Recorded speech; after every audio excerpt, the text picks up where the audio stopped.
Hello friends, welcome to my YouTube channel. आज के episode में हम बात करने वाले हैं गोपी के बारे में, जहां पर गोपी पूरी तरह से आग में फंस जाती है।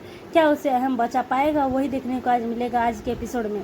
सुबह तक जिस घर में हंसी खुशी की आवाजें गूंज रही थी, वहीं घर अब चीख पुकार और अफरा तफरी से भर चुका था। चारों तरफ धुआं फैल चुका था। परिवार का हर सदस्य अपनी जान बचाने के साथ साथ अपने अपनों को सुरक्षित बाहर निकालने की कोशिश कर रहा था।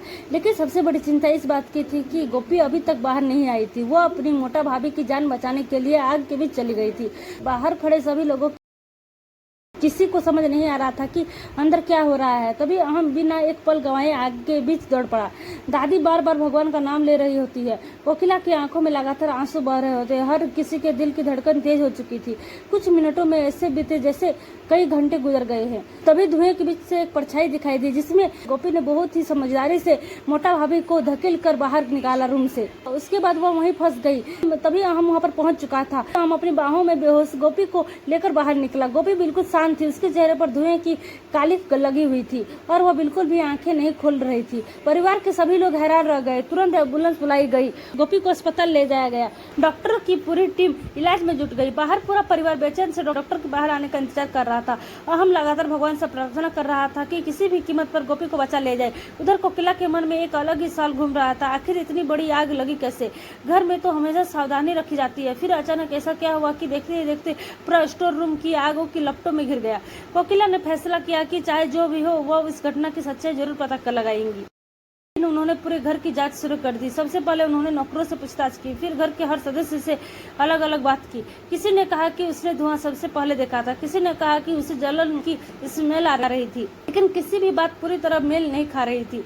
तभी कोकिला की नजर स्टोर रूम के एक कोने में पड़ा। आधे जले हुए कपड़े पर गई। उसे देखकर उनके मन में शक और गहरा हो गया। उन्होंने तुरंत उस सामान को अलग रखवा दिया। दूसरी तरफ अस्पताल में डॉक्टर लगातार गोपी का इलाज कर रहे थे। कई घंटों की कोशिश के बाद डॉक्टर बाहर आए और बोले कि अब खतरा थोड़ा कम हो गया है, लेकिन अभी भी पूरी तरह से सुरक्षित नहीं कहा जा सकता। यह सुनकर सभी ने राहत की सांस ली। हम गोपी के पास बैठा, उसका हाथ पकड़कर कहने लगा कि तुम जल्दी ठीक हो जा, पूरा परिवार तुम्हारा इंतजार कर रहा है। तुमने मेरी मोटा भाभी को बचाया है, अपनी जान में खेल कर बचाया। तुम्हारा यह एहसान हम कभी भूल नहीं पाएंगे। ये सब सुनते ही गोपी की उंगलियां हल्की से हिली। हम की आंखों में उम्मीद की किरण जग गई। डॉक्टर ने कहा कि यह अच्छी बात है, लेकिन अभी उन्हें आराम की जरूरत है। उधर घर में कोकिला अपनी जांच आगे बढ़ा रही थी। उन्होंने स्टोर रूम में रखे सामान की सूची मंगवाई। तभी उन्हें पता चला कि आग लगने से कुछ समय पहले राशि वहां गई थी। यह सुनते ही उसके मन में शक और गहरा हो गया।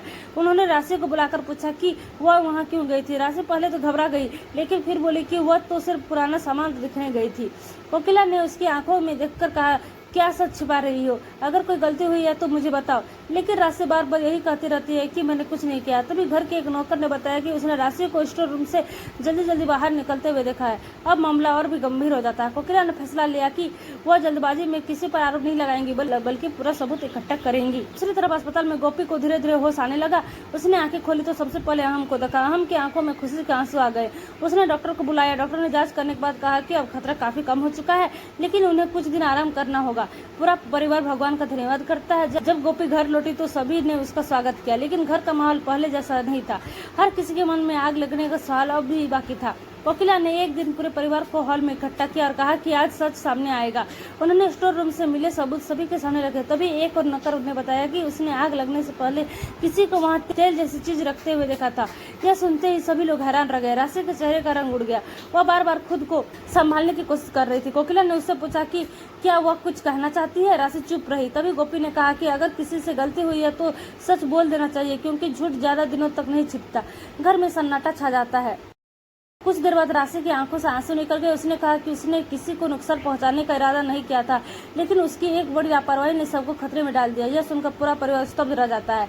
कोकिला ने गहरी सांस लेते हुए कहा कि गलती चाहे जानबूझकर हो या लापरवाही से, उसका परिणाम पूरे परिवार को भुगतना पड़ता है। हमने कहा कि सबसे बड़ी बात यह है कि अब सभी सुरक्षित है। भविष्य में ऐसी गलती दोबारा नहीं होनी चाहिए। गोपी ने भी सभी को समझाया कि परिवार की ताकत एक दूसरे पर विश्वास और साथ निभाने में होता है। छोड़ दीजिए, राशि बहन को इस बार माफ कर दीजिए। राशि बहन ने जानबूझकर ये सब नहीं किया था। सभी लोग राशि को माफ कर देते हैं। कोकिला ने कहा कि आज के बाद इस घर में कोई भी बात छिपाकर नहीं रखी जाएगी। हर समस्या का समाधान मिलकर निकालना जाएगा। धीरे धीरे घर में फिर से खुशियां लौटने लगी। रसोई में फिर से स्वादिष्ट खाना बनने लगा। आंगन में पहले जैसी रौनक आ गई। अहम और गोपी पहले से भी ज्यादा एक दूसरे के साथ रहने लगे। पूरा परिवार अब हंसी खुशी रहने लगा। लेकिन राशि सुधरने वाली नहीं थी। राशि को नहीं सुधरने का कारण उसकी माँ उर्मिला होती है। अब देखते हैं आगे दोनों माँ बेटी मिलकर और कौन कौन सा योजना बनाती है। अगर आपको ऐसे ही वीडियो देखना पसंद है तो वीडियो को लाइक करें, चैनल को सब्सक्राइब करें और बेल